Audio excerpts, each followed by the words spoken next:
Hi everyone, welcome. I am Paula and I live a keto low carb lifestyle. I have been eating a ketogenic diet now for 2 years and I have experienced a ton of health benefits since I have been eating this way. For the month of November, I am sharing a Keto 101 series, just going over the basics of keto, how to do keto, some tips and tricks that I have learned over the past 2 years, just eating this way from my own experiences, from my research that I have done. And also I did take some courses. So I am a certified nutrition coach. And so I just want to share how to eat a ketogenic diet with those who are new, who are just starting with this, don't know where to start, or also for those who are seasoned at this and maybe it will just be a refresher for you. Go ahead and get started today. It is 11:15. I usually start my videos a lot earlier in the morning, but today it was a lazy morning for me and my husband. For those of you who don't know, he was in a bad motorcycle accident and he is in the recovery process right now with a very broken leg. We have been pretty much housebound for the past month. And this morning we both got up and had our coffee at 6 o'clock this morning, like we normally do. And we sat there and drank our coffee. And then before you know it, we both were just passed out asleep on the couch, which is something that we never do after we wake up in the morning. We're up. We don't usually nap during the day. And we both passed out for maybe an hour or so. And we got up and I started getting some things done around the house, made him another cup of coffee. I made me some water with some electrolytes in it. And I'm going to talk to you about that in just a second. Today, I'm going to be going over the first 4 to 6 weeks of keto. When you start keto, what happens to your body during that transition period. Now, I have a disclaimer. I am not a doctor. I'm not a medical professional. I am just sharing what I know from my research and my experience. So I'm just going to be sharing with you some things today. They're not very scientific, going to be pretty simple, but I think that a lot of people will understand it, and that's the way I like to learn. So just keeping it simple. I have my notes here. I have my notebook. When I took my courses, I printed out all of my notes and I put them in these nice little sleeves. And I use this book when I do my coaching. And so I refer to this a lot. So I'm going to share with you how I do it and what works for me. There are a lot of people on YouTube who have keto channels. Some know way more than I do, and some do keto a little bit differently than I do. But this is how I do it for myself, and that's how I know to share it. So for me, the way I do keto, I eat a meat-based diet. And when I go and make my plate, I make sure that I have plenty of meat on my plate. And then I will have some vegetables if I want to have some vegetables on the side, and a salad if I want to have a salad. The way I like to eat my meal is I like to start by eating my protein first. Let's say I'm having a steak and a little bit of green beans and maybe a salad. I will start out by eating my steak, and by the time I'm finished with my steak, I will eat just a few bites of my green beans and just a few bites of my salad, and I'm full and I'm done. Not everybody has to do that. That's just the way I do it because I want to make sure that I get plenty of protein before I get full eating everything else. It used to be the way I used to eat. I would have my salad first, which is traditional. A lot of the restaurants will give you your salad first. And a lot of times I would eat my salad and I would already be half full, and then I wouldn't eat all of my meat. So I am just more meat focused, and that's what I want to make sure that I'm getting enough of. Then the vegetables come next. When I say clean ingredient foods, I like to eat whole 1 ingredient foods. Sometimes I will take whole 1 ingredient foods and put them all together to make a nice big dish, but each of those items in that recipe are from whole 1 ingredient foods. I try my best, but this does not always happen, to get grass-fed, to get organic, to get, all of those things that they say are the best way to get your foods. Sometimes you just can't get your hands on those items, but I do my best to eat the cleanest foods that I can find. So when you start eating a keto diet, you want to reduce your carb intake. That is basically what a keto diet is taking your carbs down as low as you can get them, preferably staying under 20 total grams of carbs per day, not net carbs, then making sure that you're getting plenty of fat and protein. So what happens to your body once you take your carbs way down to around 20 grams per day? If you're coming from a standard American diet, you're probably used to eating a lot more carbs than 20 total grams of carbs per day. So when you reduce your carb intake down, now some people, if they are used to eating a lot of high carbohydrate foods, they might want to go slowly on reducing their carbs down, maybe go down to 100 grams of carbs per day, and then go down to 50 grams of carbs per day, and slowly work your way down. There is a drastic change to your body from going to a really high carbohydrate diet down to a very low carbohydrate diet. It can be done, but your body can go through what we call the keto flu. So I'm going to talk to you a little bit about the keto flu and what you do about the keto flu. So you have switched from a high carb diet to a very low carb diet. What happens to your body the first week or two? I'm going to tell you. As your body withdraws, and I did say withdraws because a little bit of a withdrawal can happen when you are used to eating a lot of carbs and you go way down on your carb count. Now, not everybody goes through this. Some people whiz right through this and they don't have any problem with any symptoms at all. Some people may have it a little harder than others, and some people may just feel slight symptoms. But I just want you to be aware that there may be some things going on with your body for the first couple of weeks. It doesn't last long, only a week or two. And if you stick to it and you do the right things, you will be fine. You will go through it and you will be just fine. You're not going to be laying in the bed and having to call off work. It's not like that. You're just gonna feel a little crummy, okay? So one of the symptoms is low energy. You may feel tired. You may feel like you are just dragging through the day. You may feel like you need a nap. You may have some headaches. You may have some muscle cramps. You might be a little bit crabby, a little snappy with your family because you're just having to give up some foods that you have enjoyed over the years. And it is a transition. It is a big change for a lot of people. So the number one thing that you want to make sure you are doing is you want to make sure that you are drinking electrolytes every single day. I say electrolytes, I'm talking about electrolytes that are very clean. They don't have a lot of junk in them. Electrolytes, some brands can have sugar in them. Some of them can be sweetened with artificial sweeteners that are not good for you.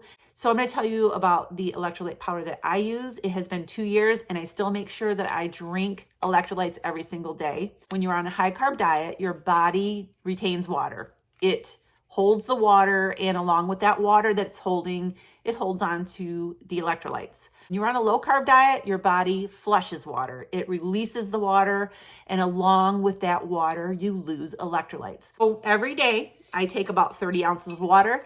Now that is personal preference. Some people will drink it in a small glass of water. Some people will take it in a gallon of water. They'll mix one of these little packets in a whole gallon of water because this is salty. And when you aren't used to drinking something salty, this will be very salty in the beginning. So if you dilute it in more water and drink it throughout the day, you're still getting those electrolytes. If you've never seen this before, this is Element, LMNT. And this is a very clean, I was talking earlier about clean ingredient foods. This is a very clean ingredient electrolyte drink mix. It has sodium, potassium, and magnesium in it. This is a perfect science-backed ratio for everything you need when you are on a low-carb diet. And it is sweetened with stevia. They do have one flavor that is called raw, and it is unflavored, and it just tastes like salt water when you're drinking it. I prefer the flavored ones because they taste really good and they have a good variety of flavors. And I will tell you how you can get a free sample pack like this one with 8 different flavors in it.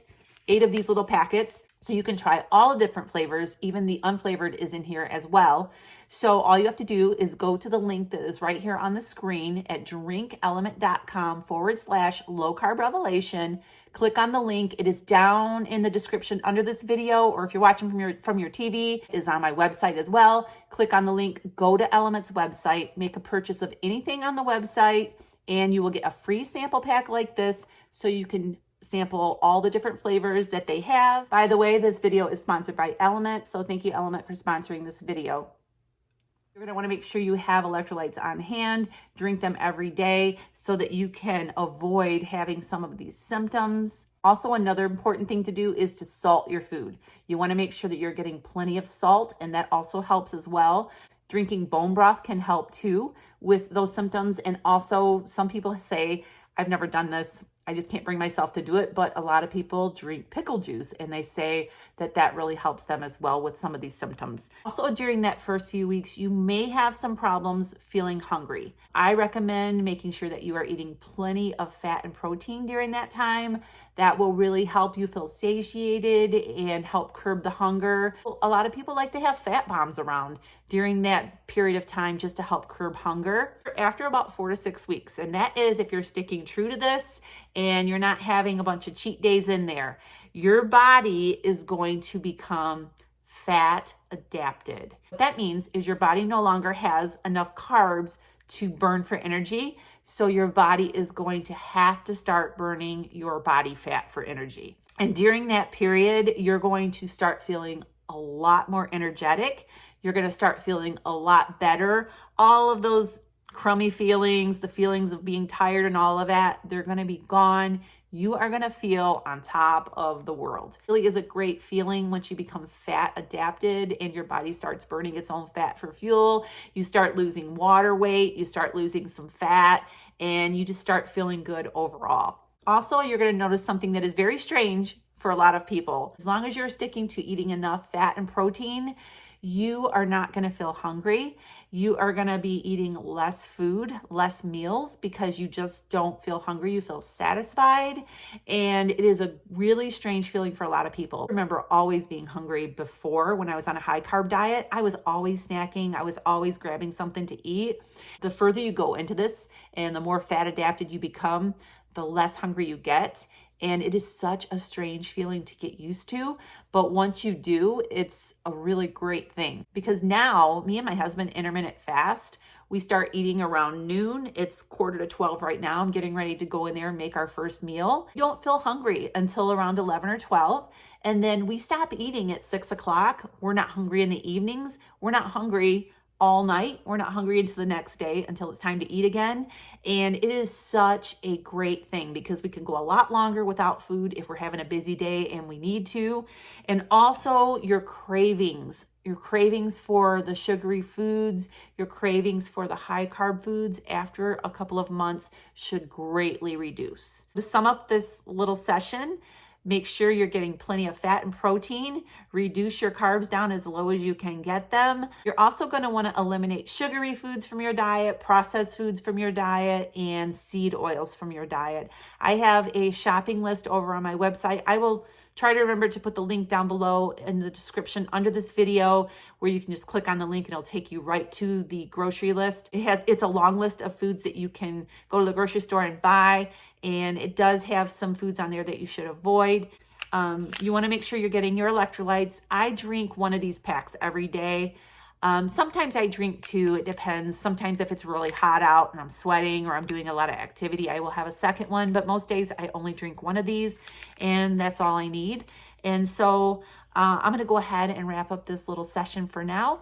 I'm going to go into the kitchen and make our first meal, something for us to eat. I'm going to be showing you for the rest of this video what we're eating throughout the day today, so make sure you stay tuned for that. I'll see you in a few. We're getting ready to eat our first meal. I made French toast. Looks so delicious.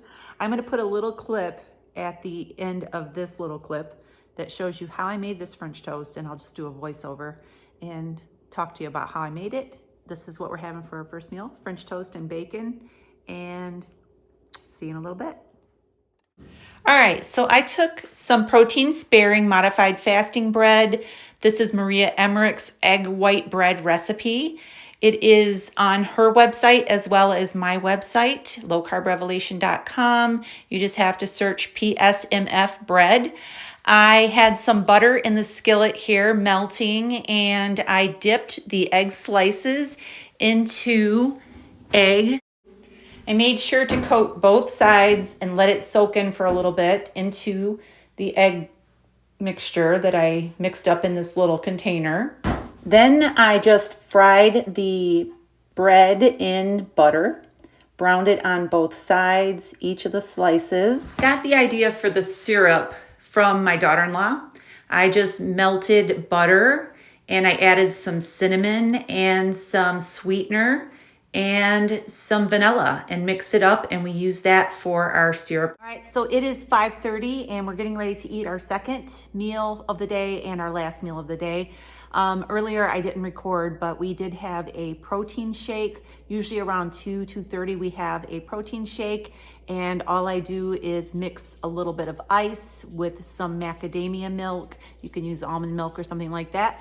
And then we use the Equip Prime Protein. Strawberry is what we use today. Just has these ingredients right here. It has stevia and it has beef isolate and strawberry. And we mixed it with some ice and some macadamia milk in a blender and had a protein shake. We've been doing that every day to get a little extra protein in our diet. And dinner tonight, I'll show you Ed's plate first. I fried up some burger patties and put some Havarti cheese on top with ketchup and mustard, some pickles, and then we had wings last night and Ed wanted me to warm up the leftovers, and so this is his plate. And I am having 2 burger patties with 2 pickles.